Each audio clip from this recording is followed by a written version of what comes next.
Porque somos o que comemos é esta a reflexão que a RTP3 e a Fundação Francisco Manuel dos Santos propõem para o Fronteiras de hoje, numa altura em que sabemos que as doenças que estão relacionadas com a má alimentação, seja porque dose for de má alimentação, elas estão a aumentar. Em Portugal, as doenças cardiovasculares são, nesta altura, a principal causa de mortes prematuras e, apesar de sabermos isto, de convivermos isto, 80% dos portugueses continua, por exemplo, a consumir sal em excesso. Os nossos adolescentes e as nossas crianças consomem muito menos frutas e legumes do que aquilo que é a quantidade recomendada, a quantidade diária pela Organização Mundial de Saúde.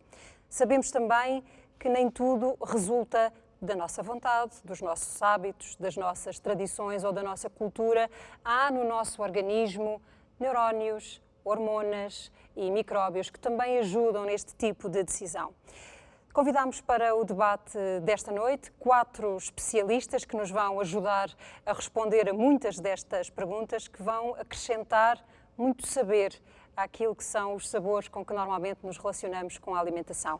Estão connosco a engenheira agroalimentar Anabela Raimundo, que nos vai falar muito da importância das microalgas, da alimentação do futuro, da importância de o programar.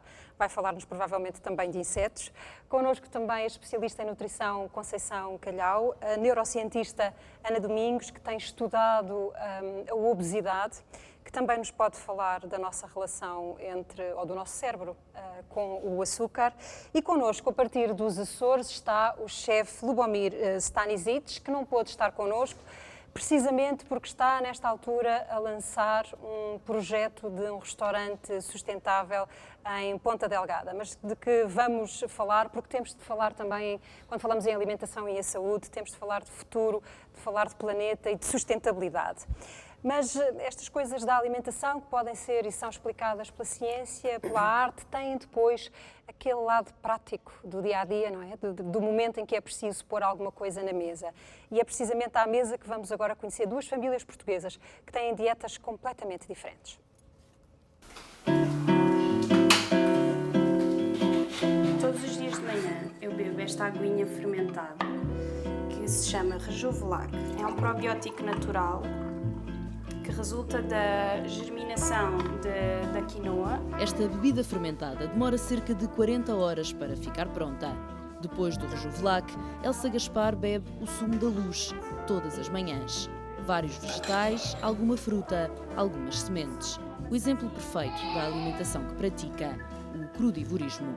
Alimentos crus ou aquecidos a um máximo de 42 graus. Amornar ou então desidratar, que eu uso muito o desidratador, para conseguirmos preservar todos os nutrientes e vitaminas que existem nos alimentos. Porque a desnutrição é que normalmente é a causa para muitas patologias. O crudivorismo também tem preocupações ecológicas, procura o contacto direto com os produtores e o consumo de alimentos de época. Pode ser, por exemplo, uma limonada com gengibre, hortelã, umas almôndegas crudívoras, que vai ser amêndoa hidratada, girassol hidratado ou germinado, tomate desidratado. Isso, boa! Para o pequeno almoço do filho de 2 anos, Elsa prepara papas de aveia que ficaram a demolhar durante a noite, mas durante o dia também faz alguma comida cozinhada. Em casa ou na rua, evita doces e alimentos processados. O meu filho gosta muito de gomas, chupas, chocolates, não é? É uma criança normal. Gostas? O chocolate sou eu que faço, com alfarroba, óleo de coco, e podemos adoçar com stevia, agave, mel.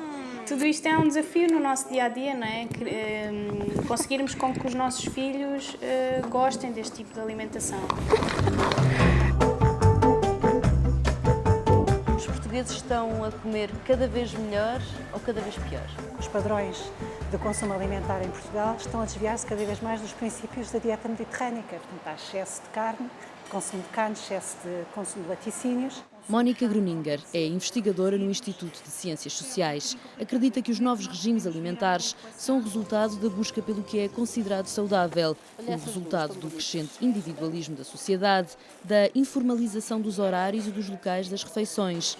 e da esteticização permanente da comida. E depois uma outra parte da ética, preocupações éticas profundas com a questão do consumo em excesso de animais, por causa do bem-estar animal, das preocupações ambientais. Tem vindo a crescer cada vez mais o consumo de produtos biológicos. Foi há 10 anos, o primeiro ano em que saiu daqui um produto biológico.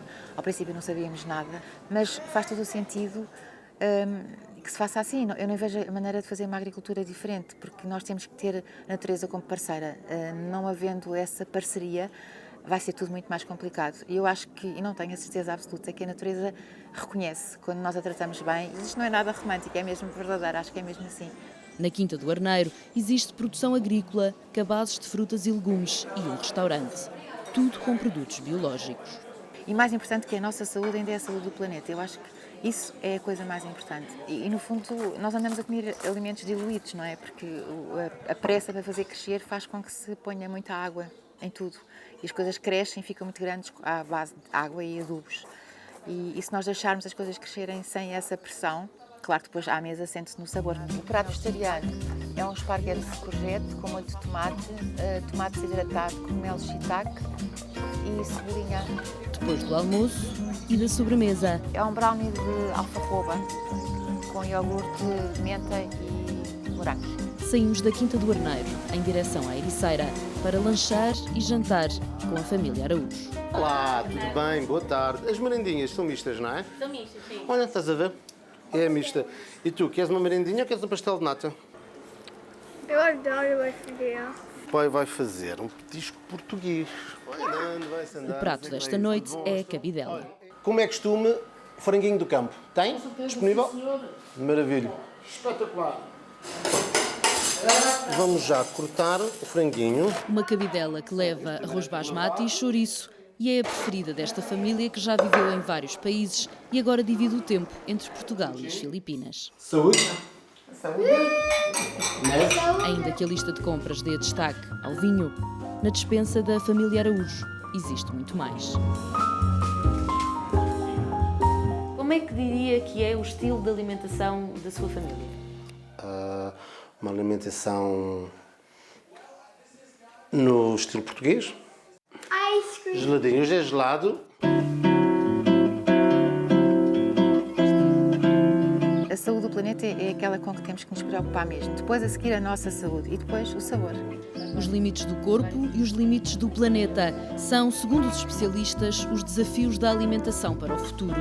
As fronteiras que vão definir o que somos e o que comemos. Vamos olhar para alguns números e sobre o consumo errado que está presente na alimentação dos portugueses. Ora, o que dizem os números é que 76% de nós estão a consumir mais sal do que a dose recomendada pela Organização Mundial de Saúde. 53% dos portugueses comem gorduras saturadas em excesso e 24% estão a abusar do açúcar. E os hábitos dos adolescentes não nos fazem crer numa mudança muito rápida. 78% dos nossos jovens estão a comer menos fruta e legumes do que deveriam e 42% bebe, no mínimo, um refrigerante por dia. Metade dos nossos adolescentes abusam no açúcar. Mas, de facto, a alimentação neste planeta é um mundo de paradoxos. Morre-se tanto por excesso de alimentos como por falta deles. Vamos olhar para os números que estão disponíveis da Organização das Nações Unidas para a Agricultura e para a Alimentação. São dados de 2017, que foram divulgados em 2018, em que se calculava que havia 821 milhões de adultos subnutridos. Crianças subnutridas com menos de 5 anos de idade eram 151 milhões e terão morrido em 2017 9 milhões de pessoas com fome. Por obesidade estão identificados 672 milhões de adultos em todo o mundo, 38 milhões de crianças, 11 milhões de pessoas tiveram uma morte prematura provocada por doenças relacionadas com o consumo excessivo de alimentos. Vamos então aos nossos convidados. Doutora Conceição Calhau, comece por si e pela pergunta de partida deste Fronteiras 21. Depois de vermos estes números dos consumos em Portugal, se somos o que comemos, isto não está a correr nada bem, pois não? Muito boa noite. Boa noite. Na realidade, depois, as doenças, o padrão de doenças a nível nacional traduz exatamente isso.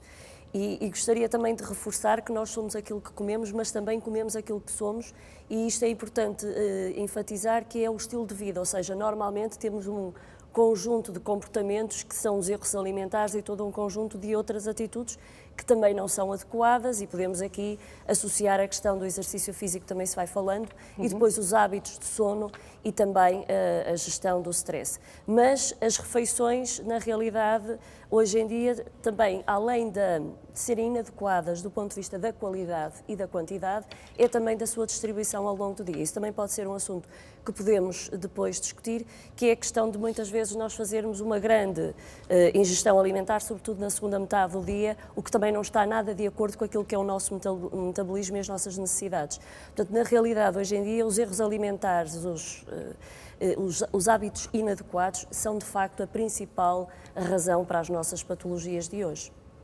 Professora Ana Domingos, aquilo que a ciência permite dizer-nos hoje sobre a nossa relação de cada um com a alimentação é de que provavelmente não haverá um regime bom para todos, não haverá respostas da alimentação que sirvam da mesma forma a todos os organismos. É isto, não é? Bom, nós somos todos iguais, mas somos essencialmente todos diferentes. E essa diferença vem daquilo que herdamos do nosso pai e da nossa mãe, que é o seu património genético. E, neste sentido, a genética influencia não só a maneira como aparentamos, a nossa fisionomia, mas também a nossa fisiologia e a probabilidade de termos uma doença ou não, seja ela a obesidade, ou seja ela a depressão, ou seja ela o cancro.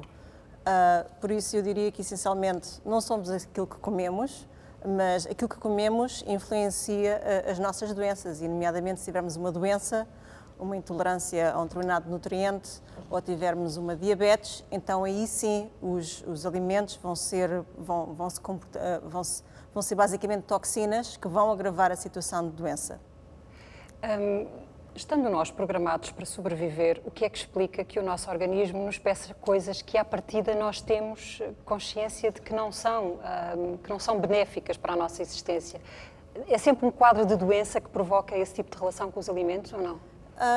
A relação que temos com os alimentos, ou em relação que temos com aquilo que é atrativo, em geral, é uma relação um pouco dicotómica, não é?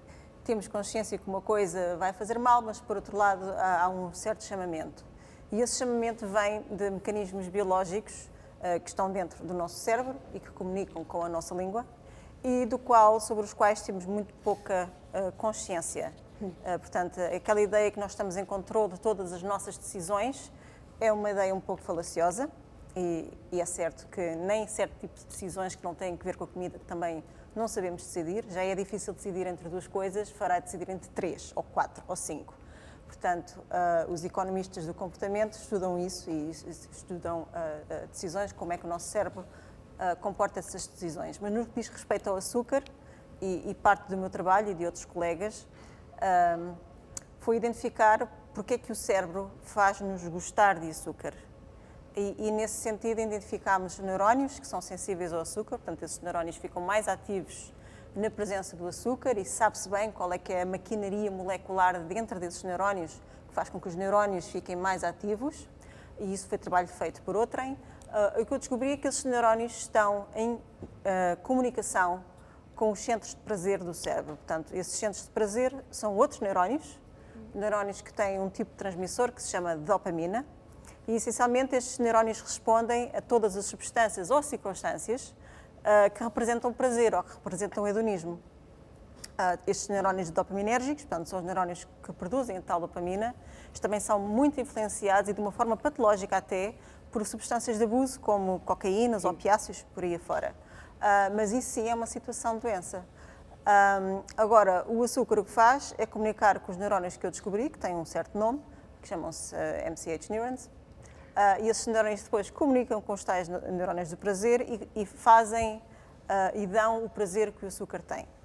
Agora, o que se põe é que, na tentativa de criar substitutos para o açúcar, que a indústria tem vindo a fazer desde 1947, quando os adoçantes artificiais entraram no mercado, é que os adoçantes não têm essa capacidade de ativar estes mecanismos que eu descrevi. Ou seja, eles enganam-nos, ao nível do paladar nós achamos que estamos a resolver o problema, mas depois o resto do organismo não considera que a tarefa esteja concluída. Exatamente. Eu já venho assim, professora, deixe-me ir a ponta delgada. Isto pegando numa coisa que a professora Ana Domingos dizia, que é, não estamos na posse consciente de todos os aspectos que nos levam a decidir vou comer isto ou vou comer aquilo. Vamos tentar perceber se na cabeça de um profissional o processo é relativamente diferente. Chefe Lubomir, muito boa noite.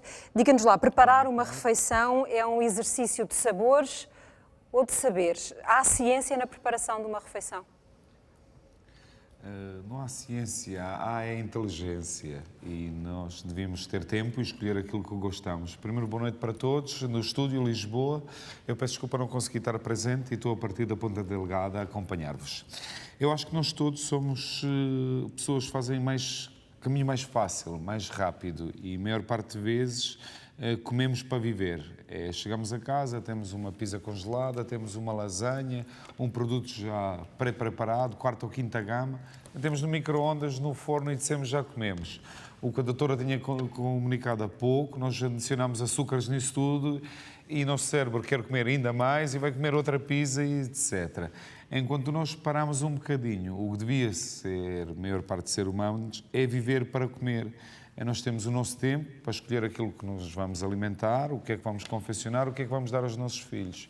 Esse é um grande problema de saúde, mas também toda a solução não é em produtos biológicos, porque nós não temos agricultura sequer para isso. O Portugal tem de todos a plantação da agricultura que existe são 6%. A Dinamarca tem 68%, por exemplo, produtos biológicos. Por isso nem o nosso mercado produz para nós próprios comemos. E pessoas optam por um produto mais barato, porque não há produção também, é pequena. Agora, nós devíamos ter tempo e devia-se fazer aquilo que nos sabe melhor, não é? E pensar um pouco na nossa saúde, porque o segredo do futuro, de nós vivemos mais tempo, de estarmos mais saudáveis, que a única fórmula do sucesso de longa vida é comer bem, praticar desporto e dormir. Não existe mais segredos, são únicos. Pois, de facto, aí estão 3 ingredientes. Nós não nos esquecemos, a professora Domingos já trouxe a questão do exercício físico a esta conversa. Anabela Raimundo, hoje, quando preparávamos este nosso encontro, também referia este aspecto que o Lubomir acabou de dizer, que é nós não temos, por exemplo, em Portugal, uma produção de alimentos biológicos suficientes para aquilo que é já o nosso hábito de consumo. E há, portanto, nesta preocupação pelo planeta ou pela saúde, outro fator a ter em conta quando escolhemos, por exemplo, 1 quilo de fruta que não é português, mesmo que seja biológico. Claro. De facto, estas escolhas alimentares que fazemos e que depois estão na origem destes desequilíbrios que acabamos de ver nos consumos, não é?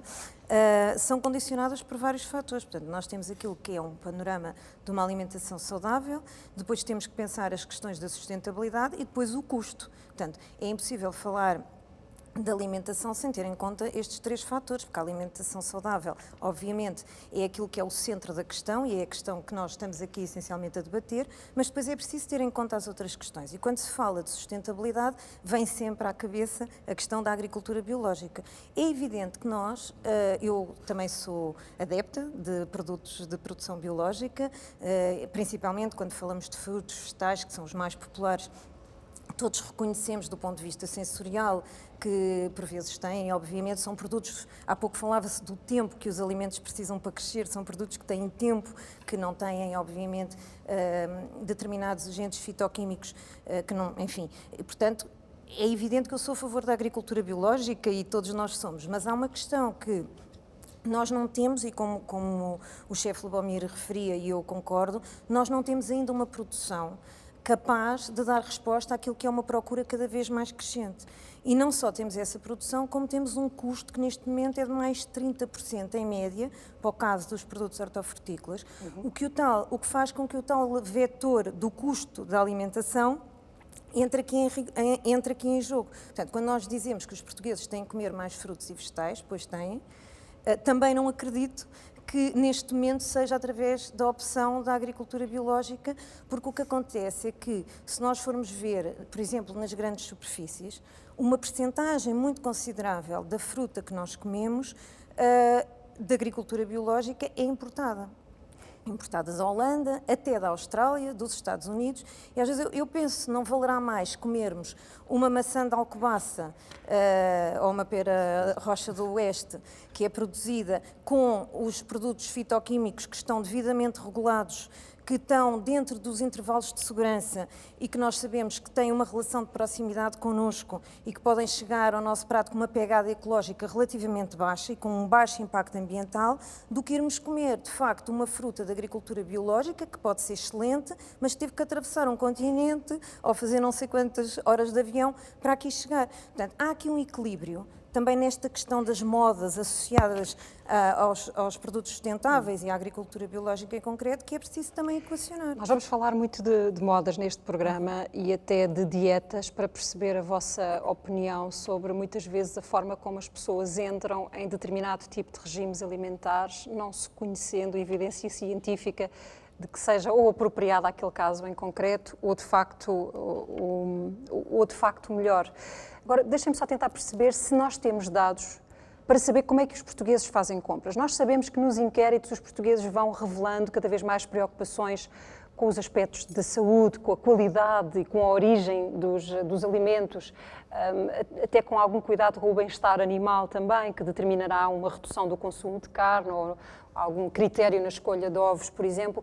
Nós sabemos que nos inquéritos as pessoas respondem isso, mas depois na compra, efetivamente, quais são os dispositivos que levam, os aspectos que levam a decidir? É o preço, é o aspecto, é a rapidez, é aquela coisa rápida que o chefe estava a dizer, ter lá qualquer coisa que baste meter no micro-ondas. Sabemos quais são os mecanismos de decisão? Sim, as tendências de consumo são conhecidas e, de facto, mas estou convencida que todos estes fatores, no seu conjunto, vão influenciar.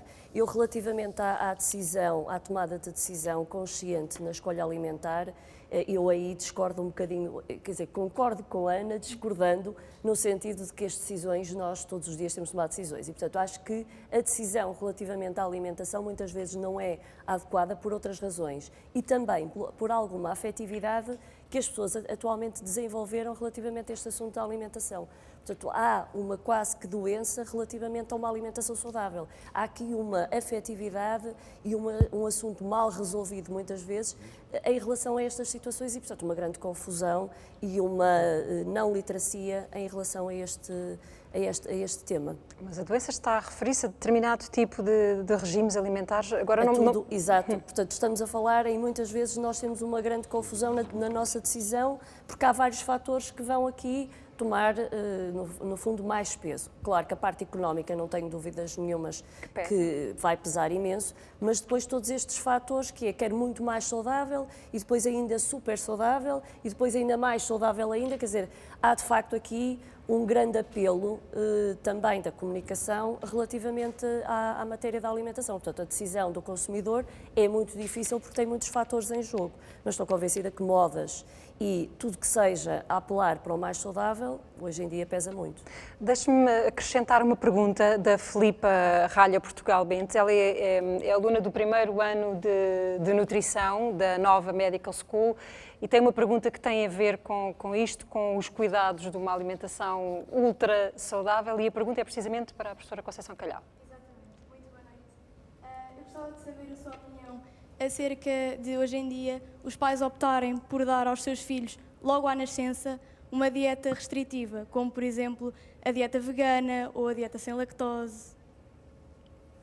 Bom, uma pergunta de facto muito importante e muito difícil. Filipe, obrigada pela pergunta. Pois, era o que eu estava há pouco a dizer, que é uma preocupação para os profissionais de saúde estas matérias, que é os extremos, muitas vezes até sem apoio de um profissional de saúde nestas decisões e a acompanhar estas decisões. Depois, muitas vezes, subjacente a esta decisão também está alguma tendência para fugir a tudo que é processado, e aqui refiro-me em concreto à indústria alimentar. Ou seja, o que eu quero dizer com isto, quando nós falamos em alimentos processados, naquilo que pode ser o mal do alimento processado, depois temos que não confundir com aquilo que foi a evolução da indústria alimentar, por exemplo, em matérias de segurança alimentar, em matérias daquilo que são as fórmulas para uma alimentação adaptada às necessidades do recém-nascido, e às vezes assistimos a pessoas que não têm informação suficiente, que podem nem ter cuidado suficiente a preparar essa alimentação, e podemos estar a desencadear desequilíbrios alimentares, insuficiências nutricionais. De facto, o que nós sabemos é que mais de metade da população portuguesa, ou cerca de metade da população portuguesa, não sabe sequer ler um rótulo. Por isso é que estamos, aliás, esta semana, numa semana em que sabemos que a roda dos alimentos também vai sofrer alterações, a saber que é preciso tornar mais simples de entender, de ler o rótulo dos produtos nos supermercados. É um bocadinho incompreensível como é que aquilo ainda vem numa linguagem que não é acessível para toda a gente. É assim, eu acho que a esse nível temos que também não esquecer que houve aqui uma evolução. O consumidor quer, obviamente, cada vez ter mais informação, porque concordo com o que a Conceição disse, de facto há cada vez um interesse maior por conhecermos bem aquilo que comemos e o que é que está dentro dos produtos que nós compramos e que estão embalados. E, portanto, há legislação nesse sentido. Há uma lei da rotulagem, que é de 2011 e que foi muito apertada e que obrigou a que todos os alimentos embalados tivessem um conjunto de informação no rótulo que é enorme. Inclusivamente foi regulamentada a questão do tamanho de letra. Isto torna os rótulos capazes de albergar um conjunto de informação enorme e, para além disso, o rótulo é também a imagem do produto e é também uma peça de marketing. Pronto. A par disto, o consumidor não tem informação, muitas vezes, para fazer a leitura adequada dos rótulos. E isto, voltando à questão dos alimentos processados, eu não gosto muito de adotar este tipo de dicotomia: processado é mau, não processado é bom, até porque, como a professora Conceição referiu, o processamento dos alimentos tem uma grande evolução e o homem sempre processou os alimentos, é preciso saber distinguir o que estamos a falar. Mas, voltando à questão do rótulo, a tendência hoje em dia é muito, as pessoas não querem os Zés nos rótulos e olham para os rótulos e ficam em pânico de verem não sei quantos Zés e nem sabem o que é que são os Zés, na maior parte das vezes. Acham que os Zés é tudo o que está lá mal, são substâncias perigosíssimas que nós não vamos poder ingerir. E basta às vezes desmistificar este tipo de coisas, saber comunicar. Eu há pouco estava a ver a peça da senhora que fazia o chocolate com farinha de alfarroba e estava aqui a pensar para comigo, porque isto, a meu ver, são situações extremas, que esta senhora, se tivesse que pôr um rótulo, ela teria que usar, por exemplo, a designação do E410, que é a farinha de alfarroba. Não é? O chocolate de alfarroba teria que ter no rótulo E410, que é a farinha de alfarroba. Coisa que provavelmente ela não compraria se fosse uma prateleira. E ela não o compraria. Se, entretanto, colocasse umas gotinhas de limão para acidificar, que seria o ácido cirítrico, poderia ter que usar o E333. E, portanto, isto para dizer o quê? Que a leitura dos rótulos é complexa. Estão a ser tomadas medidas também para a facilitar. Há uma tendência, e a legislação permite, que nós possamos pôr no rótulo, por exemplo, neste caso, em vez de colocar E410, colocarmos farinha de alfarroba. E isto faz toda a diferença em termos comerciais. As pessoas já vão comprar o chocolate se disser farinha de alfarroba, não comprarão se disser E410. Portanto, há aqui uma desinformação enorme. E isto não é produtivo, do ponto de vista de conseguirmos decifrar o que é que de facto nos faz bem e o que é que não nos faz mal, obviamente. Nós, nestas coisas dos paradoxos, e deixem-me também aqui fazer uma confissão, é muito difícil neste tema encontrar profissionais das várias áreas que estejam de acordo no grosso das matérias. Mesmo em quem lida com ciência pura e dura, nas pessoas de laboratório, é muito difícil encontrar duas que pensem da mesma forma. Há muitas opiniões e muitas conclusões diferentes. E um dos paradoxos que nós temos hoje aqui, outro, não tem nada de científico, mas é isto, é que nós estamos aqui a conversar e a dizer que as pessoas têm cada vez menos tempo para se dedicar ao fabrico, à confecção das suas refeições.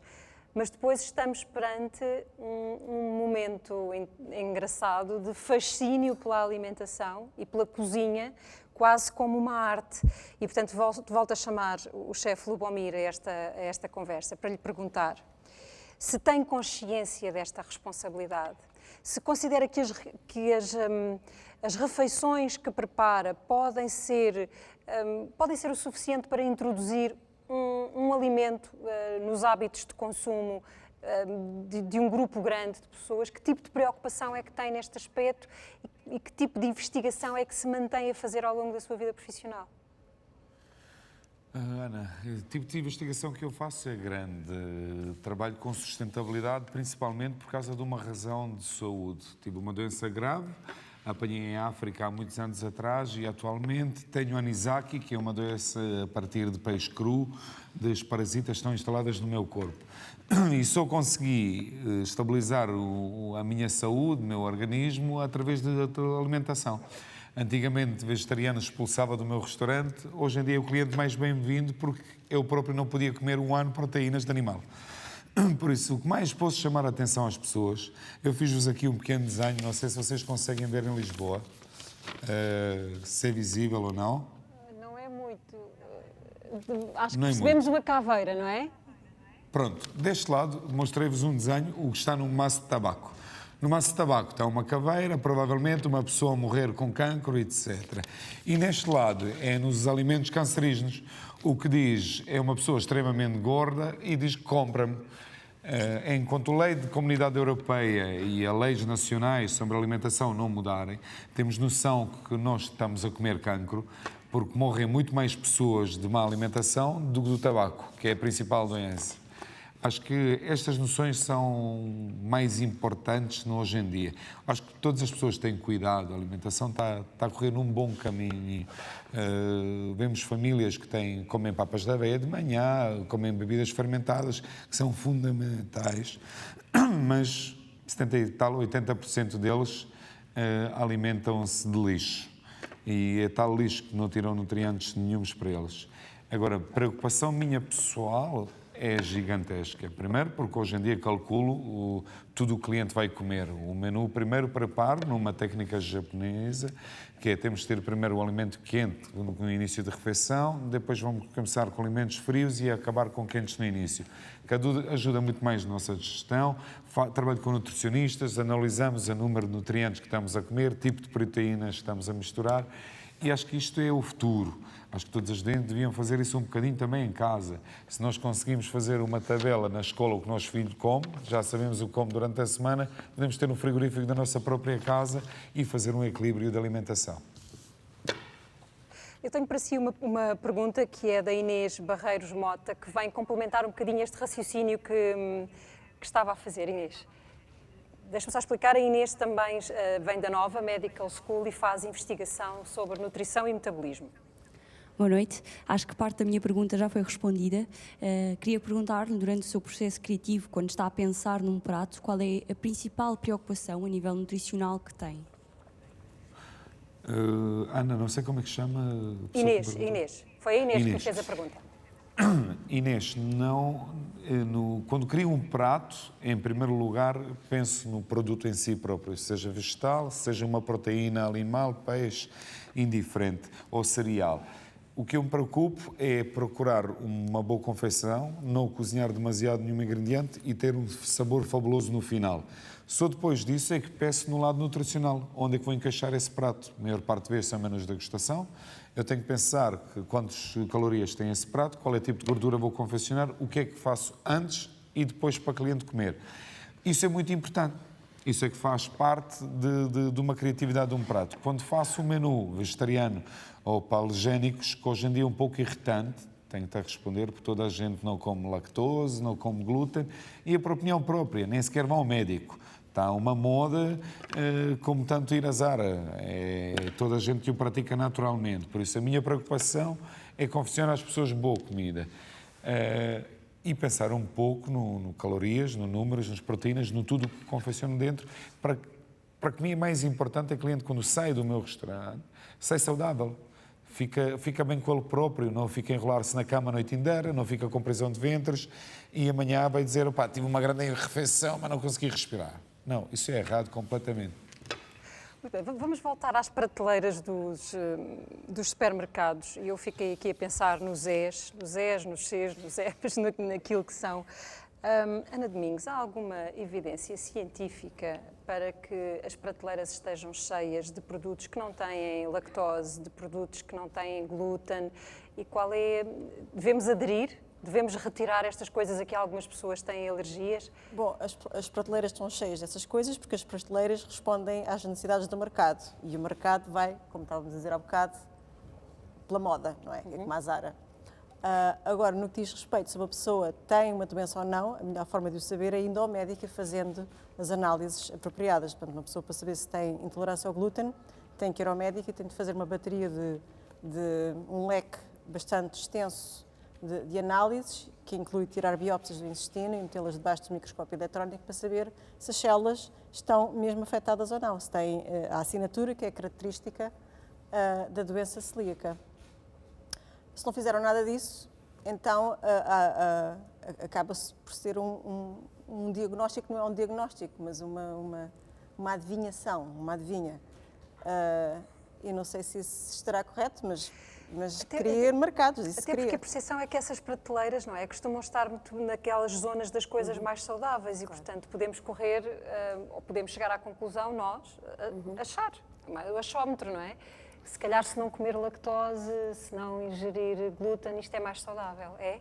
Sim, e sem dúvida o que a Ana disse agora é muitíssimo importante. As pessoas têm que ter um diagnóstico médico de uma intolerância à lactose, têm que ter o diagnóstico médico da intolerância ao glúten. Mas há assim tantos doentes alérgicos a estes ingredientes que justifiquem a presença que eles têm no mercado neste momento, ou não? Não. O que nós temos que constatar é que, porque muitas vezes estamos a falar de pessoas que não fizeram o diagnóstico médico. Agora, o que provavelmente é uma realidade, e essa não a devemos ignorar, é que as pessoas têm sintomas. E os sintomas, muitas vezes, ficam associados à ingestão de determinado tipo de alimentos. O que eu acho que é importante reforçar, para além do diagnóstico médico, é tratar a causa e não os sintomas. E a causa, muitas vezes, está naquilo que grandemente influencia o organismo, e a alimentação vai influenciar isso, que é o microbiota intestinal. Estamos a falar de bactérias intestinais que são muito, ou que vão ficar muito alteradas como consequência do estilo de vida e, em concreto, dos hábitos alimentares, e que elas modificadas, ou seja, já temos um conjunto, um ecossistema mudado, conforme aquilo que são os nossos regimes alimentares, e essa alteração vai, no fundo, ter como consequência um grande desconforto intestinal com a ingestão de muitos alimentos que são fermentáveis. E, portanto, na realidade as pessoas sentem-se desconfortáveis, mas a evicção a esses alimentos leva a desequilíbrios ainda maiores alimentares. Portanto, não é tratar, estão a tratar os sintomas, mas não estão a tratar a causa. Bom, sobre esta questão de, não sei, queria falar também sobre... acrescentar uma questão. De facto, é assim, a indústria alimentar está sempre atenta a estas tendências e, obviamente, que as prateleiras estão cheias de produtos isentos de glúten e isentos de lactose, porque há uma lacuna em termos de informação que faz com que as pessoas percepcionem esses alimentos como mais saudáveis.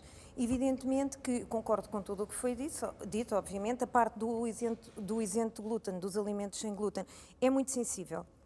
E é muito sensível por várias razões. Primeiro porque a doença celíaca, e de acordo com os dados recentes da Associação Portuguesa de Celíacos, afeta cerca de 3% da população. Portanto, é um número ínfimo se nós pensarmos na quantidade de pessoas que compram alimentos isentos de glúten. Depois, os produtos isentos de glúten, e até é uma área de trabalho que eu desenvolvo em termos de investigação, têm um custo de mercado que neste momento chega a ser mais 100% face a outros alimentos equivalentes. E isto é sobretudo complicado quando nós estamos a falar de grupos de alimentos perfeitamente que devem estar na base da nossa alimentação, como pão, bolachas, massas alimentícias, etc.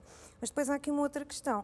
Se nós formos ver com cuidado a maior parte dos alimentos isentos de glúten ou os gluten-free que estão disponíveis no mercado, eles têm uma composição nutricional que necessariamente tem que ser adaptada. Normalmente são alimentos que têm maior teor de gordura, normalmente são alimentos que têm mais açúcar. Porquê? Porque o glúten, do ponto de vista tecnológico, é uma coisa fantástica. O glúten é aquilo que nos permite obter aquela maravilhosa massa de pão que nós chamamos viscoelástico. E não estando lá o glúten, necessariamente nós temos que colocar lá outros ingredientes para poder dar uma sensação parecida, senão nós não temos pão sem glúten, temos uma argamassa. Costumam ser o açúcar ou a gordura. Pois, com certeza, as gorduras têm aqui um papel fundamental e, portanto, há vários trabalhos que comparam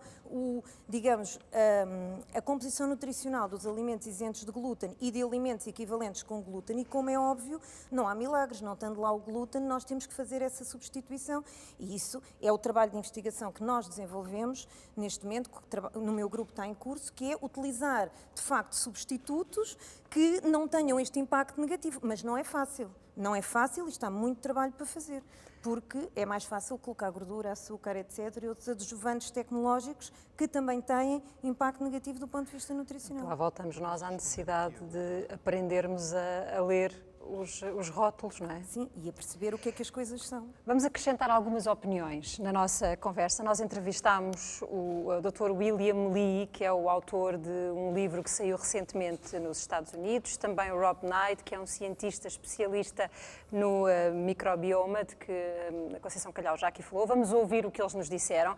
Comecemos então por William Li. Este médico e cientista norte-americano assina este livro, que é o Eat to Beat Disease, Comer para Combater a Doença. O livro, basicamente, o que faz é refere uma lista de 200 alimentos que, segundo este médico, quando consumidos, ajudam o sistema imunitário do organismo humano a reforçar-se no sentido de ser capaz de responder melhor a algumas doenças. Vamos ver os conselhos que ele tem para nos deixar. I'm Dr. William Li, author of the new book, Eat to Beat Disease. The reason I wrote this book is because the science has advanced to help us understand how the foods that we eat can activate our body's hardwired health defense systems. These are defenses like angiogenesis, our circulation, our stem cells that allow us to heal and regenerate from the inside out, our microbiome, our DNA protection that defends us against the environment, and our immune system, which not only protects us against infection, but against diseases like cancer. The foods that we eat can activate our health defenses and help us resist, prevent, and even reverse diseases like heart disease, cancer, Alzheimer's, and even autoimmune diseases. This is a new field that brings together the science of food with the science of health, and it can change everyone's life on a practical, everyday basis. I read about 200 foods in my book, some of which we already know are healthy, like green tea and coffee and oily Mediterranean fish. But some of them are also surprises, like chocolate, purple potatoes, and even walnuts. Of course, the healthiest foods have been eaten for thousands of years. They're the traditions of our culture. Our food is about our history, our communities, and our culture. And now we can eat to beat disease to make the foods we love part of our health. In my book, Eat to Beat Disease, I present a new way to think about healthy eating. That's not about cutting foods out of your life. It's about leaning into the foods that we already love. I hope you eat, enjoy your health, and enjoy your foods. Este é o testemunho de William Li. Rob Knight é professor numa universidade da Califórnia. Ele é pioneiro no estudo dos micróbios humanos. Diz que sabemos muito pouco ainda sobre eles, mas ele diz que acredita que o 1,5 kg de micróbios que todos nós transportamos no nosso intestino é responsável por muito mais decisões nas nossas vidas do que propriamente os genes. Ora, numa entrevista que ele deu ao Fronteiras 21, explica a relação entre os alimentos, o microbioma e a nossa saúde. What kind of diseases or health problems it is possible to have an answer by changing our diet? We don't know yet, but some of the ones that are plausible from microbiome research, you might expect that the microbes in your gut affect diseases of the gut, like irritable bowel syndrome, inflammatory bowel disease, and that's true.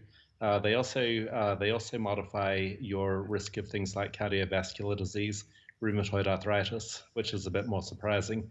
And we're also finding links between microbes in the brain in diseases like Parkinson's disease, multiple sclerosis, even autism. Now, some of these diseases already have specialized diets that are able to treat them for some patients, but not others. What we are starting to be able to do is to understand from using the microbiome which treatments will work for which people, whether that treatment is a drug or whether that treatment is a dietary change. Okay, and it is possible, we can say it now, that it's possible to reshape one person's microbiome by changing diet? Correct. So in the short term, it doesn't matter much what you eat. So no matter how extreme the thing you eat today is, it will cause a very small change in your microbiome compared to another person. But over the long term, over 6 to 12 months, changing your diet has one of the most profound effects that we know of in the microbiome, and it can make you look like a completely different person. But you have to stick to the diet, and that's a problem if you don't know it's working. So one thing we are hoping to do is to use the microbiome as an early warning indicator. So maybe you could tell 1 week into the diet whether it was going to work for you 6 months later and you should stick to it, or whether, despite all of the extreme restrictions, say for something like the FODMAP diet, maybe we could tell you after a week it was never going to work and you could give up on those restrictions. Okay, and the diet is the only way, is the only solution to improve our microbiome, or there are some kind of products like probiotics, medicines, or even transplantations? There are many different ways to reshape your microbiome. If you have Clostridium difficile associated disease, fecal transplant, where you take the microbiome of another person and put it in your own body, is remarkably effective with 90% success rate. And there has been some success for inflammatory bowel disease and for irritable bowel syndrome, although that success has been less. And interestingly, there was one study that showed success for autism, both for cognitive symptoms and for gastroenterological symptoms. So that is encouraging, but the study must be repeated in more places around the world. There are other ways to change your microbiome. Drugs, including but not limited to antibiotics, can have a large effect. We are just trying to figure out for which people that effect is good and for which people that effect is bad, because it will be different for different people. Probiotics, at least in the short term, have a very small effect on your microbiome, although there's increasing evidence that eating whole fermented food is good. It may not be that the probiotics are the active ingredient in the food that you want. There are some herbs that have a fairly large effect, and some spices. If you have a lot of salty or sugary snacks, that will change your microbiome, but we think in a bad way. Then there are things like phage therapy, so you can use a virus that attacks bad bacteria. In some cases, that has been life-saving. And then surgery, especially bariatric surgery, completely changes your microbiome. And we think some of the good effects of the surgery are due to those effects on the microbiome. Ou seja, a ciência ainda não se aproxima de uma expressão ou não equipara a palavra alimento a medicamento, mas sabemos, por exemplo, e vamos olhar agora para o caso do cancro, que 40% dos casos desta doença podiam ser prevenidos com um estilo de vida saudável e uma dieta adequada. Creio que esta é a formulação mais correta para nos referirmos à relação entre os alimentos e a doença. A nutrição é essencial para prevenir o cancro, mas também para ajudar nos tratamentos da doença. Fomos conhecer mais dados e o caso de uma paciente com cancro da mama, para quem a comida se tornou agora numa preocupação essencial. Isso. Esta peça já lhe é muito familiar. Não gostamos dessa peça. É um modelo, lá está, é um modelo anatómico de 2 kg de massa gorda, não é? E, portanto, a Filipa teve aqui um ganho de uma parte assim, neste volume corporal. A gordura fica mesmo em cima da mesa, fria e dura de enfrentar. A ideia de Magda é confrontar os pacientes com a inimiga para que a queiram destruir. Filipa vislumbrou a gordura e vislumbrou uma vida de erros alimentares no momento em que ouviu que tinha cancro da mama. Ora, então vamos lá aqui ver como é que a Filipinha está. A interpretação que eu fiz foi: ora vês, não tiveste cuidado, olha no que deu. Foi a sensação que eu tive, foi a primeira coisa que eu pensei. Era o meu corpo a reagir àquilo que eu tinha, a deitar cá para fora, não sei se isto faz muito sentido dizer assim, mas a deitar cá para fora toda a porcaria que eu tinha comido durante 38 anos. Passámos os 88, que é o nosso sinal vermelho. Claro. Tal como tudo o resto, queremos, a partir daqui, disciplinar-nos, não é? Portanto, sempre que passamos 88, vamos trabalhar para vir para baixo. Uma vida de torradas cobertas de manteiga ao pequeno almoço e tabletes inteiras de chocolate sempre que a gula chamasse. Almoços sempre rápidos, muito pouco cuidados. Normalmente almoços rápidos significa comida má, não é? Muito trabalho. Muito trabalho, muitas horas de trabalho, na ilusão de que não podes parar para comer porque podes, não é? O relatório World Cancer Research Fund de 2018 revela que 40% de todos os casos de doença oncológica podiam ser prevenidos com uma dieta adequada. Paula Ravasco foi premiada internacionalmente por um estudo inédito sobre o impacto da alimentação nos doentes com cancro. O impacto é de tal forma importante que nós temos que apostar na prevenção dessa doença. Porque a doença oncológica é uma doença, a partir do momento em que ela se instala, é extremamente difícil de parar. É a área que, de facto, hoje em dia, na medicina, nós conseguimos realmente fazer alguma coisa. Nós conseguimos prevenir quase metade dos cancros a nível mundial. Nenhuma patologia tem este potencial, nenhuma. Os aliados estão em quase todos os mercados de Portugal. Fruta, vegetais, peixe e frutos secos. Mantêm o cancro distante e, se ele se instalar, ajudam a combater a toxicidade dos tratamentos. A quimioterapia ou a radioterapia ou qualquer terapêutica antineoplásica não tem a mesma eficácia se o doente estiver mal nutrido por comparação com um doente bem nutrido, que se alimente bem, de uma forma adequada para aquilo que precisa. Muda a evolução do quadro, porque se um doente tem que interromper continuadamente os tratamentos porque está demasiado frágil, o que vai acontecer é que eu não posso projetar da mesma maneira aquela progressão da doença. Faltavam, imagina, 2, 3 dias para a quimioterapia, o ferro é muito importante, reforçar o ferro, já sabia que o que é que devia comer, não é? Fazia ali uma dose reforçada de sopa de beterraba. As refeições principais eu sinto que continuo a controlá-las. Tenho andado tranquila, bem disposta, quando penso aqui na composição corporal e na alimentação. A jornada de Filipa ainda não acabou. O tratamento do cancro está agora a induzir-lhe a menopausa, o que significa aumento de peso. O cuidado com a alimentação não é de sempre, mas agora é para a vida toda. Que não me chega. E a questão que Ana Domingos, e começo por si, a tentar perceber se de facto devemos dar à alimentação a responsabilidade por todas estas coisas, nomeadamente pelo quadro de doenças de que temos estado a falar. Eles podem ser agravados ou provocados por ela. Eu não sei exatamente, eu não conheço a literatura sobre o cancro e não sei onde é que está a relação de causalidade da alimentação em relação ao cancro. Conheço sim que existe uma correlação entre os índices de obesidade e a incidência do cancro. E é notório que nas terapias anti-cancro, como foi aqui, vimos neste vídeo, há uma situação que é uma situação de caquexia, em que as pessoas perdem muito peso, em que as pessoas ficam francamente desnutridas pela agressividade das terapias. E aí sim, faz todo o sentido de salvar estas pessoas pela nutrição, por forma a que elas não tenham que interromper as suas terapias, por forma a que fiquem bem nutridas. Mas isto não significa dizer que a alimentação passa a ser uma medicação. Portanto, a definição de medicamento é uma definição bastante precisa, em que uma determinada substância tem um componente ativo que ativamente destrói a doença segundo um determinado tipo de mecanismo biológico. Em relação à alimentação, não será bem esse o caso. Pelo menos eu não estou ciente que haja nenhum tipo de alimentação ou nenhum alimento que tenha uma substância ativa que vá combater uma determinada doença de uma maneira que se conheça.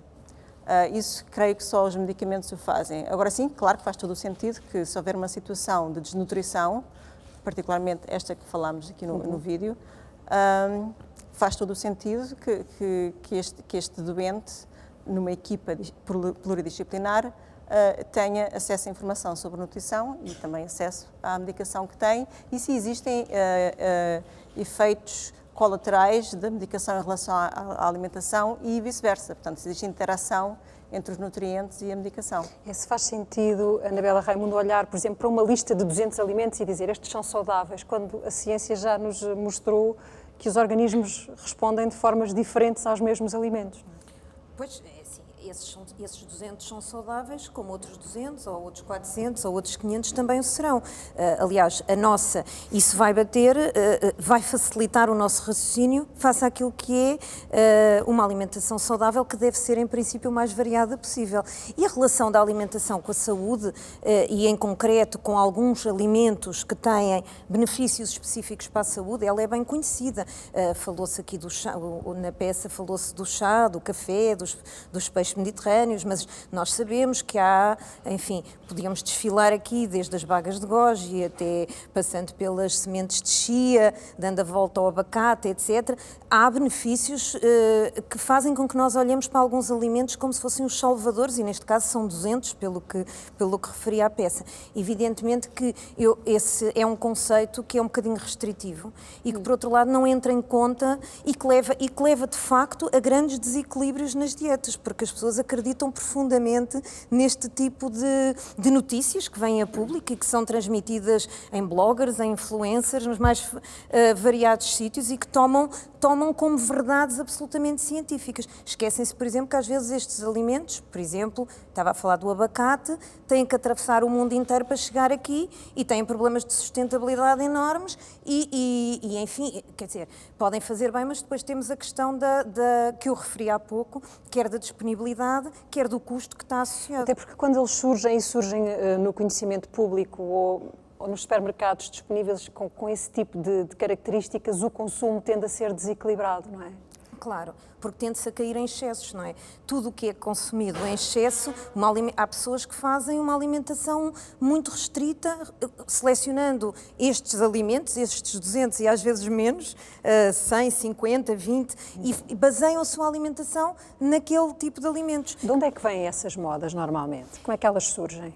É assim, é uma pergunta complexa, mas eu acho que vem muito da desinformação que existe. É a minha convicção.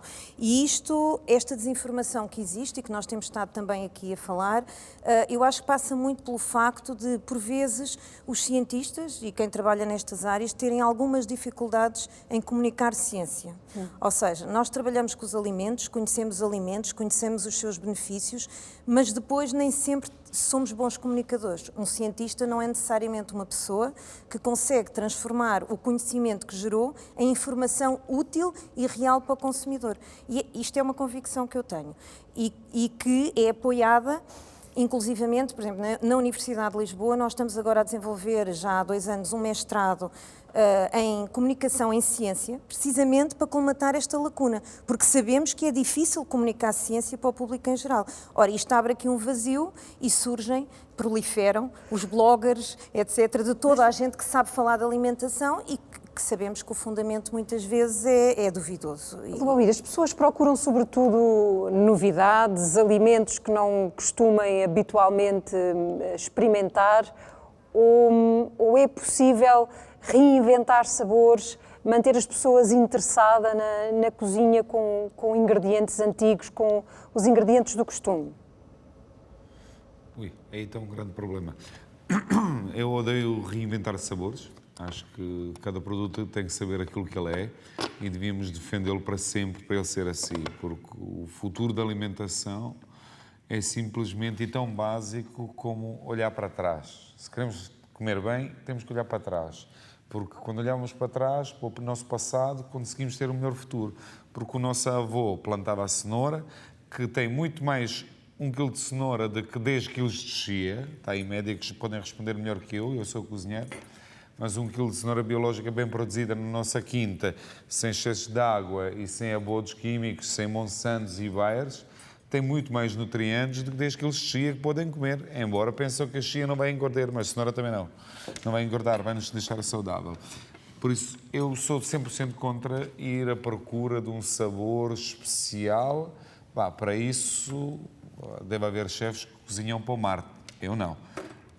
Acho que o futuro da cozinha e aquilo que temos que apresentar é cada vez mais simples. É tentar não cozinhar demasiado, é apresentar o sabor dele e tentar colher o mais saudável possível. Daí é que vem a história de sustentabilidade. Eu hoje em dia consegui abrir um restaurante aqui nos Açores que é Farm to Table, mas demorei 25 anos para conseguir isso. Fiz 60% deste projeto no Douro, com Six Sense, mas não conseguimos completar 100%. Nem aqui consegui 100%, mas sei o que é que a minha vaca come, não como farinha, a leite sou eu que tiro de manhã, faço o meu queijo, faço a minha manteiga, planto as minhas coisas e dou aos clientes. O que não é fácil. Mas é esse o conceito que está a experimentar agora É o conceito que eu pratico e já faço há 5 anos. Trabalho com produtores locais, sempre em Lisboa, desde há 7, 8 anos atrás. Em Six Sense consegui implementar e aqui no Líquen, no Furnas de Lake, conseguimos fazer o farm to the table, simplesmente plantamos tudo, tiramos da horta, matamos o nosso animal, somos nós que o cuidamos, levamos ao matador, etc. Depois somos nós que processamos a carne, etc. Tiramos leite de manhã, batemos para fazer manteiga e no futuro queremos fazer queijarias e efumeiros e tudo o resto. Isto é alimentação com a maior qualidade possível, porque eu não tenho que pintar a de cenoura de laranja para ela ficar com bonita cor, porque ela já sabe tanta cenoura, pode estar até castanha. Não me importa minimamente. Lubomir, diga-me uma coisa, o que é que nós estragamos com os nossos métodos de cozinha? Já está há mais de 20 anos em Portugal e agora estava a dizer, vamos olhar para trás para o que o nosso avô fazia. Imagine que nós temos hoje na nossa cozinha ingredientes com qualidade. Podemos estragá-los na confecção? Há erros habituais na cozinha portuguesa nesse sentido? Há montes de erros na cozinha. Eu acho que há uma coisa bonita. Estão aqui muitos cientistas e médicos no estúdio que conhecem este tema muito melhor que eu. O que eu percebo é cozinhar bem, comer bem e tentar defender que os meus filhos têm um bom futuro. Ponto final, parágrafo. Agora, as pessoas estragam muito em casa. Estragam. Primeira coisa porque enchem um congelador mais do que o frigorífico. É o erro número 1.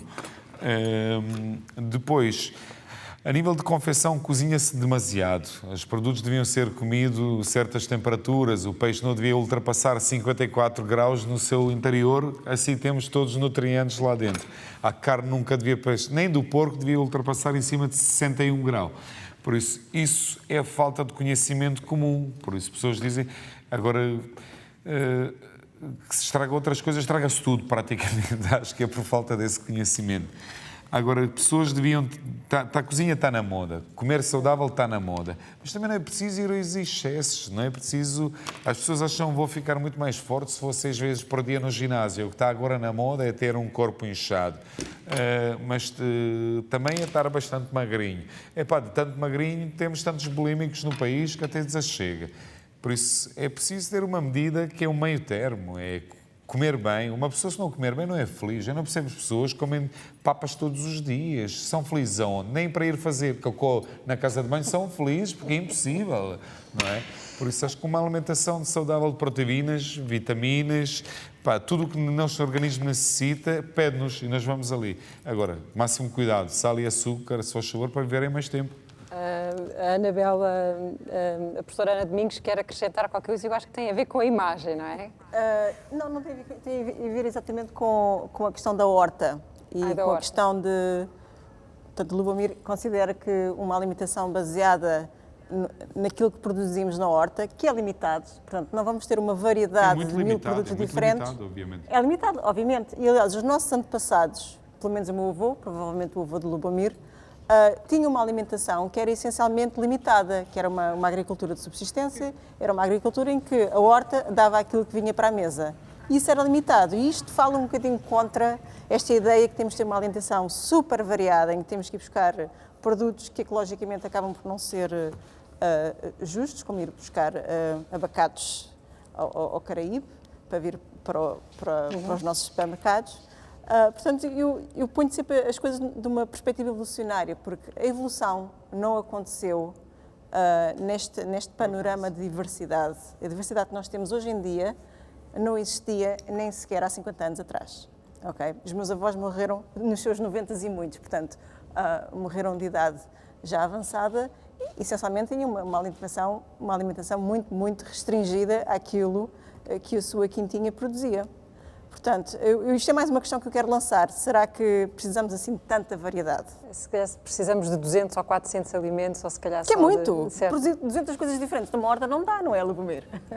Não, uma horta não dá minimamente. O que eu acabei de confirmar é isso. Acho que nós, com poucas coisas bem feitas, conseguimos ser muito mais saudável e viver melhor. Isso é sem dúvida. Agora aqui é muito importante. Sim, Conceição. Eu se calhar iria reforçar o que ouvimos aqui, que é da avó, e temos um escritor, um jornalista americano que escreve um livro sobre alimentação, as regras da alimentação, e uma delas é nunca coma nada que a sua avó não reconheça como alimento. E acho que no fundo é um bocadinho isto. Depois, eu queria só acrescentar aqui relativamente à peça que nós ouvimos do microbioma, que foi uma aula completa do microbioma, e vem aqui dar um peso muito grande àquilo que é a importância de alguns tipos de alimentos, e já faço a relação também com o cancro. Porquê é que nós precisamos tanto de comer os hortofrutícolas, principalmente os hortícolas? É exatamente para alimentarem as boas bactérias, porque ouvimos aqui na peça dizer que quando temos mais gordura e mais açúcar e mais sal, vamos ter um crescimento de bactérias que são as más, e essas sim fazem uma grande relação com o cancro. Portanto, aquilo que é o enfatizar a necessidade de nós precisarmos de ter na refeição, almoço e jantar metade do prato verde, e estamos a falar de hortícolas, estamos a falar em alimentar essas boas bactérias. E, portanto, isto também para dizer que as bactérias vão influenciar muito os nossos genes, os alimentos vão influenciar muito os genes e como é que a máquina vai funcionar. E depois, se me permitem, é só completar aquilo que há pouco estava a perguntar de qual é a relação da alimentação com a prevenção do cancro ou até com o desencadear do cancro. Nós podemos aqui, era um tema por si só bastante longo, mas podemos até reforçar uma coisa. Primeiro, na prevenção, e voltamos aos hortícolas, aos hortofrutícolas, temos logo à partida um conjunto de substâncias que são anticarcinogénicas. E isto, até simplificando, nem precisamos de ir muito mais longe do que nós diariamente estamos expostos a muitos carcinogénios, nos alimentos, no ambiente. E quando há uns anos atrás ouvíamos dizer que o cancro era uma questão de sorte ou azar, é também isto, que é a conjugação de eu na alimentação ou no meu estilo de vida tenho um conjunto de atitudes que são de antagonizar o risco daquilo que eu necessariamente estou exposta. E posso dar o exemplo daquilo que existe nos hortofrutícolas, os fitoquímicos, portanto, os flavonoides, por exemplo, que impedem a ativação de carcinogénios. Muitos dos carcinogénios alimentares, eles não são carcinogénios, eles são pró-carcinogénicos, ou seja, eles precisam de ser no nosso organismo ativados. E quando nós temos a presença dos hortofrutícolas, nós temos elementos nesta alimentação que impedem a ativação. Portanto, eu tenho, no fundo, uma menor suscetibilidade. Por outro lado, e agora falando, porque é que eu tenho mais risco? E agora, pegando muito naquilo que o chefe disse, daquilo que nós fazemos aos alimentos, eu não podia deixar de reforçar aqui um aspecto que é, muitas vezes podemos fazer escolhas maravilhosas, mas depois podemos, na cozinha, estragar absolutamente tudo. E basta darmos aqui um exemplo, que eu acho que é extremamente pedagógico, quando ouvimos falar em coma mais peixe, porque é saudável o peixe gordo.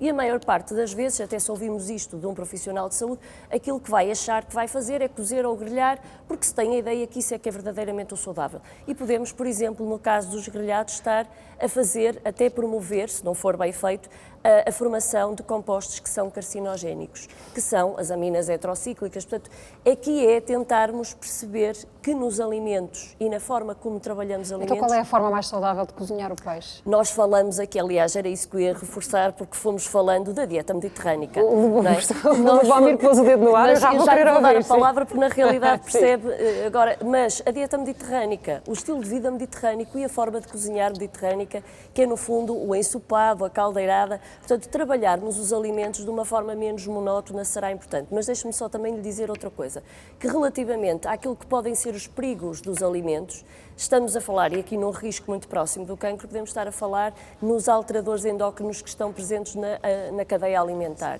E isso, sem dúvida, não vai estar no rótulo. Isso, sem dúvida, por muito que se tente olhar para o alimento, não se percebe qual é a complexidade química que tem.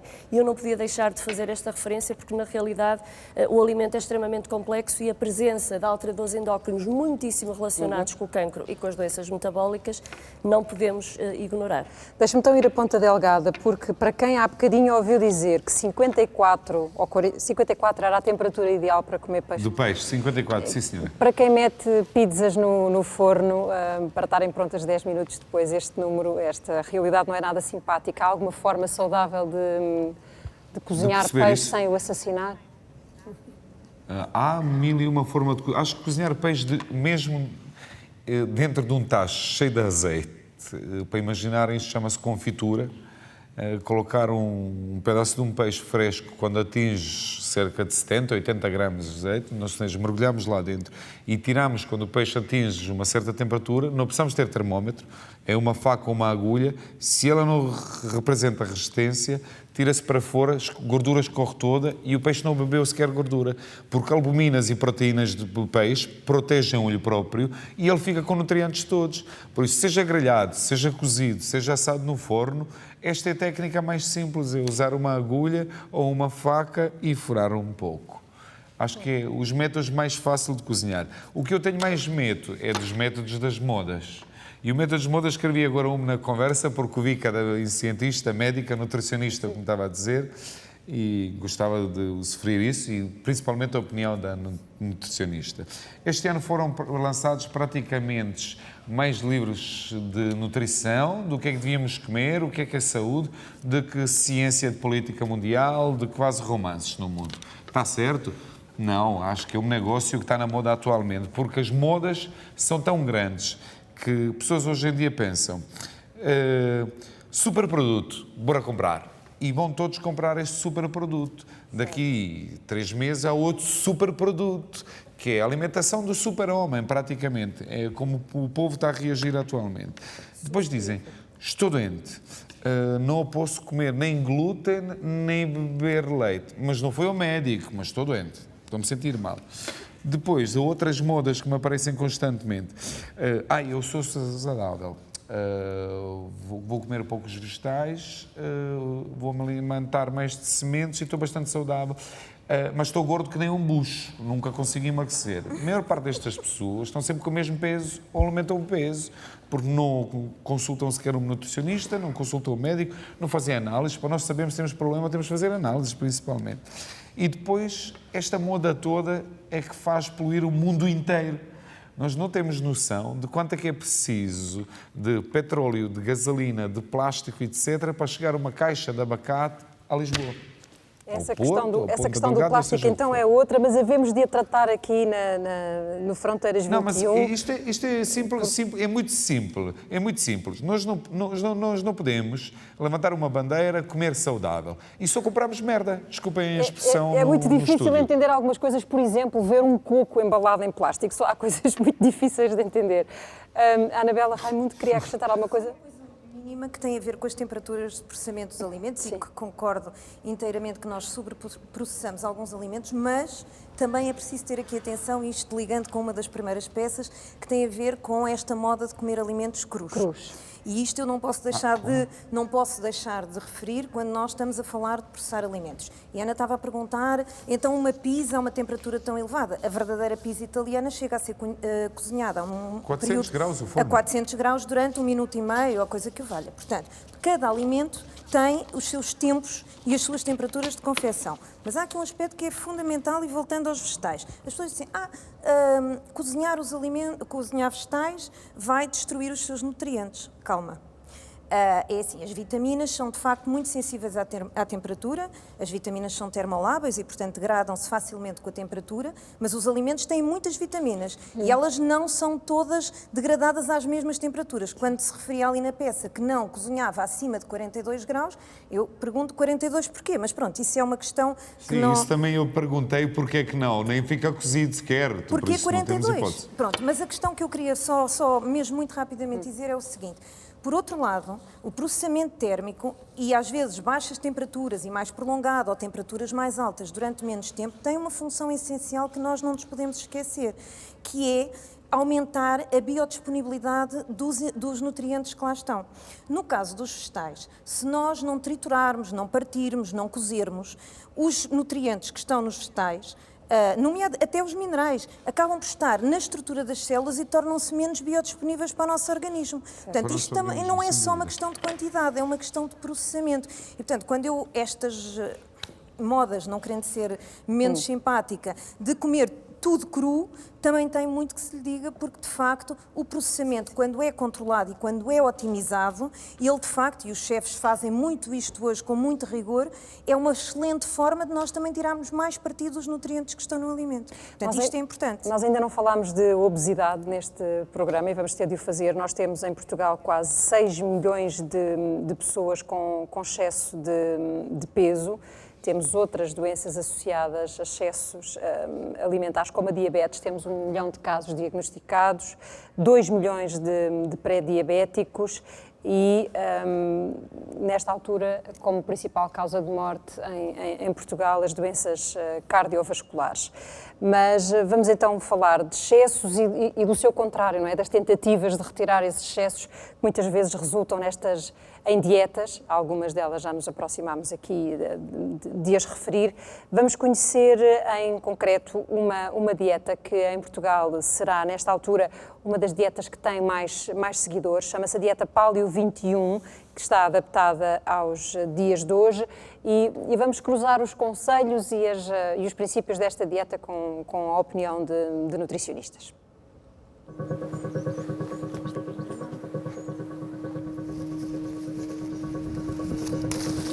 O paleo vem do período paleolítico, que foi um período, foi o principal período da nossa evolução. E aquilo que nós propomos, digamos assim, é um olhar para esse período e perceber o que é que os meus antepassados tinham para comer. Comecei a perceber que podia fazer a minha própria comida com melhores ingredientes. Num ano perdi os 22 quilos que tinha a mais. Agora vou mantendo, é muito fácil manter.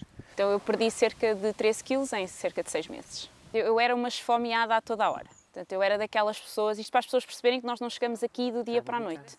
Eu comia de 2 em 2 horas com fome no meio das 2 horas. Eu não ia a lado nenhum sem comida, sem um snack, sem um lanche. Agora, 4 anos depois, já consigo fazer 2 refeições por dia, 1 refeição por dia, ou 3, dependendo da situação. Uma dieta ou modo de vida adaptado ao século XXI, que conta já com mais de 420 mil seguidores em vários pontos do mundo. Promove os produtos mais naturais possíveis, sem obrigatoriedade das refeições. Eu faço a alimentação paleo desde 2015, desde janeiro de 2015. É sempre um processo de aprendizagem, não fazemos sempre o mesmo, apesar dos anos passarem, e por isso falamos em alimentação e em estilo de vida. Vamos cada vez aprendendo mais sobre a alimentação e sobre nós, e acabamos por nos ajustar. Portanto, percebemos que ali não tocamos, e percebemos porquê, porque nos faz mal, ali é o pão. Aqui temos as leguminosas, que já é um meio-meio. A partir do momento em que compramos algo processado, embalado, devemos conhecer e perceber o rótulo. Normalmente, uma das regras mais simples é, se não conhecermos um dos ingredientes, é porque não é alimento, é porque deve ficar na prateleira. Centram-se numa pirâmide onde a base é a água, equilibrada por gorduras saudáveis, vegetais e proteína animal. Não há proibições, há escolhas. E, portanto, o que nós colocamos desta ponta da mesa são os alimentos que nós consideramos que são a base da nossa alimentação. Portanto, nós devemos focar as nossas escolhas diárias deste lado da mesa. Depois, ao andarmos para este lado da mesa aqui, para o meio especificamente, nós temos alguns alimentos, ingredientes que nós vamos usando ou em menos quantidade diariamente ou mais esporadicamente. O que nos importa que se perceba é que eles não sejam aditivados ou alterados. A informação é cada vez mais sobre as várias dietas, desde a detox ao jejum, passando pela macrobiótica ou vegan. A mais recente é a dieta keto ou cetogénica, que elimina os carboidratos, aumenta o consumo de alimentos ricos em gorduras e proteínas na alimentação. Genericamente, o que eu lhe digo é que nestas dietas da moda a única coisa que eu vejo de positivo é alertar para a importância da alimentação saudável. Se quisermos apresentar um padrão alimentar, uma forma de comer que está relacionadíssima com a saúde, então nós falamos na dieta mediterrânica, que é uma forma de comer de base vegetal, porém não exclui os alimentos de origem animal. Um bocadinho de carne hoje, porventura um pouco de peixe amanhã, no dia seguinte posso comer ovo e, portanto, tenho uma fonte proteica de origem animal numa quantidade muito modesta, com muita parcimónia, pouco, mas não quer dizer excluir. Como eu costumo dizer, antes era doida, agora sou paleo, porque muitas vezes se eu acordar com fome de manhã e tiver sopa, é sopa que eu vou comer. A semana passada, que era um dia do pequeno almoço, foi brócolis com frango, era o que estava no frigorífico. Se tivermos fome, até pode ser a comida que menos atrai, se não nos atrai porque não temos fome. Só calhar, não há na ciência nada que nos diga esta é a dieta ideal, seja para quem for, pois não? Bom, na ciência, o que a ciência nos diz é o que a bastonária estava ali a dizer, que é a dieta mediterrânica e é de facto aquela que reúne tudo. Aliás, a dieta mediterrânica, o estilo de vida mediterrâneo, reúne tudo aquilo que nós ouvimos aqui, desde as gorduras saudáveis, desde as leguminosas, das oleaginosas. Portanto, na realidade, estas tendências de extremos não há evidência científica. O que há é evidência científica de que leva a distúrbios alimentares e distúrbios metabólicos. Portanto, não sabendo eu, neste momento, a que é que estou a responder, porque eu não consegui perceber nesta peça o que é Paleo 21, Confesso que realmente leio se calhar poucos livros e leio se calhar mais os artigos, mas de facto podemos estar a falar de uma dieta só de proteína Mas não animal. é por falta de escolha, como percebemos há bocadinho, como o Lubomir nos dizia, estão a ser escritos mais livros sobre dietas e alimentos do que noutras Pois, áreas. de facto, é isso, temos medo já. Mas este paleo eu estava a ouvir, se calhar com algum filtro, e estava a achar que estavam a falar da dieta mediterrânica, portanto, pareceu-me. Deixem-me convidar para a nossa conversa o Carlos Peixe Oliveira, que está connosco, que tem uma pergunta para a Ana Domingos e tem que ver com a questão da obesidade e com todas as ideias feitas e mal feitas que temos sobre a obesidade e as suas soluções. E o Carlos Peixe Oliveira tem uma pergunta para a Ana Domingos. Tenho. Boa noite, mas eu gostava de fazer um pequeno introito.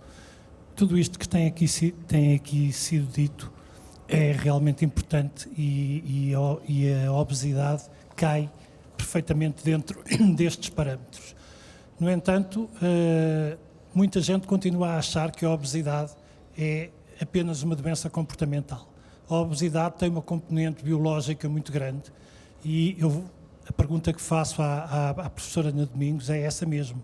De todo aquele trabalho que eu conheço e que ela tem feito e que nos tem dado novidades muito grandes em relação a esta doença que me faz ter permanentemente fome e estar permanentemente disponível para comer, que é outra coisa que as pessoas não entendem.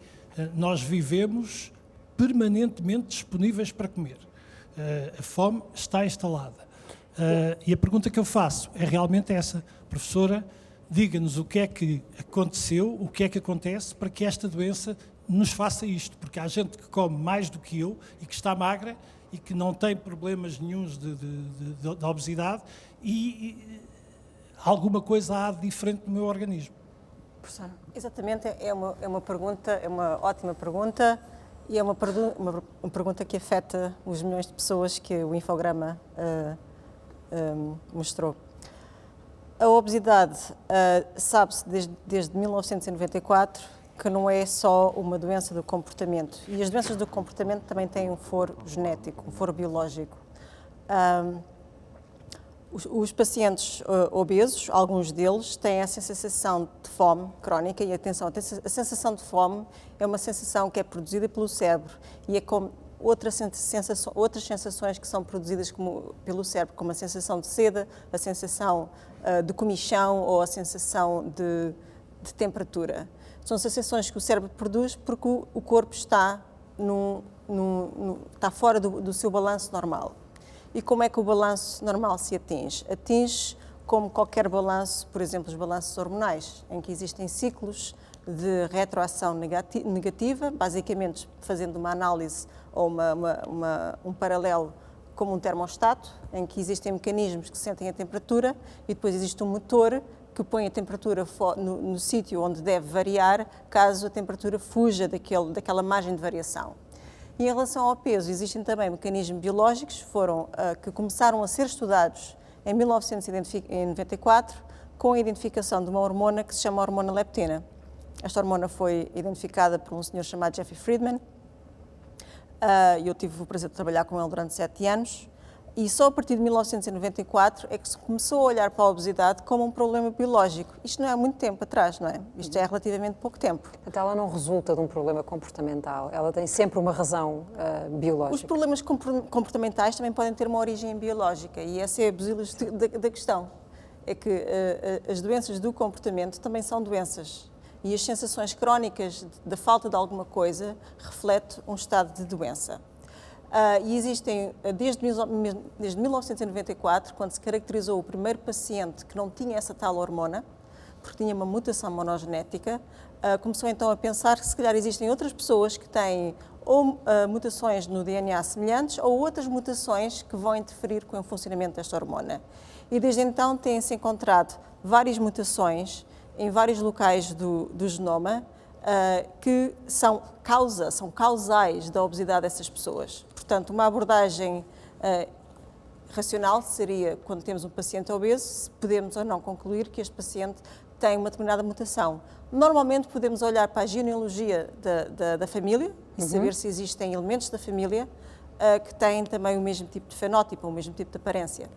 A professora costuma, nesta questão, fazer uma pergunta para ajudar a sustentar esta percepção que é de em que parte do mundo é que há mais obesos, para percebermos que não tem a ver com hábitos ou só com hábitos. Sim, e nós temos um bocadinho a mania de olhar para o mundo e dizer que o país com maior prevalência da obesidade é os Estados Unidos, e isso não é verdade.